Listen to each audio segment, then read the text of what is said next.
Hi, here we are at Telemonbrun. Now we're in a different part of North Carolina. It's called Marshall, North Carolina, on the outskirts of Asheville in the lovely Appalachian Mountains. And the opening shot you saw was a rocket stove, and it's a mass heater rocket stove. And I'm going to let John here, who's working on the second one, he has one in his house, tell us a little more about the project we're doing here. John, how are you? Good. How's it going? Good. So tell me, what is this little lovely wood-burning stove we have behind us? Well, essentially, it's a technology that's kind of been developed in the 1970s and 80s for third world countries to help indigenous people cook inside. So what happens is it's a highly efficient wood-burning stove. So by the time the wood is burnt and comes out of the top of the chimney here, it's used up all of the fuel, the energy from the wood. So actually all you have coming out of the top of the riser is carbon dioxide and water vapor.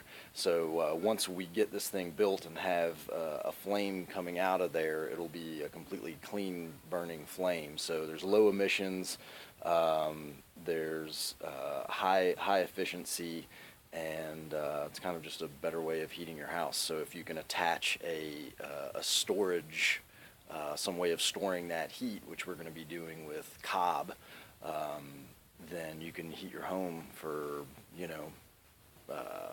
a quarter of, if you use the wood like we do, then you can usually heat your home for about a quarter less than. Sorry, 3/4 less. 3/4 less. Okay, so this is not a cooking wood burning stove. This is more a mass heater. It will replace, say, a wood burning stove. The cost of a wood burning stove, I'm assuming the cost of something like this is much cheaper than a wood burning stove. What's your average cost of self-build rocket stove like this in your house?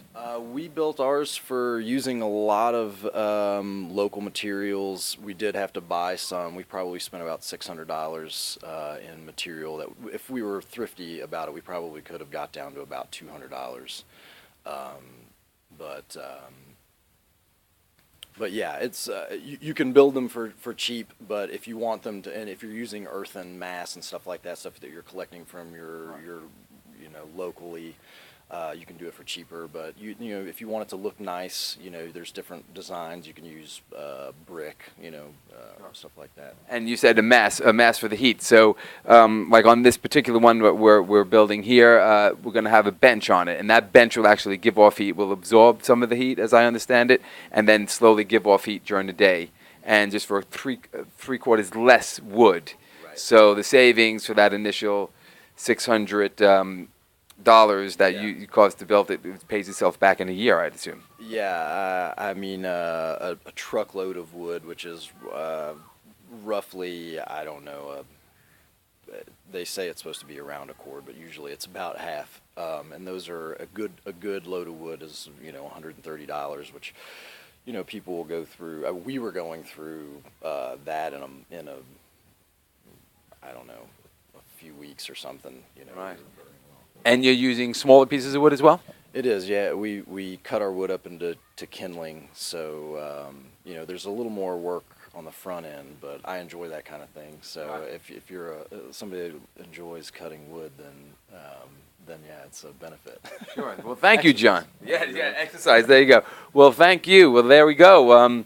Rocket mass wood burning stove, and that's technology that has come back to us, initially developed for the third world and developing world to help them cook, and now it's the technology worked so well on those stoves, we've incorporated to actually be able to burn in houses. People do use them in cities in no smoke zones, and here we are in Marshall, North Carolina, and on the outskirts in a little collective building day today, and we got one done, and on its way to being done, and with a little help from friends, you can keep the cost down and keep your house warm for a lot cheaper than it costs the conventional way. Thank you.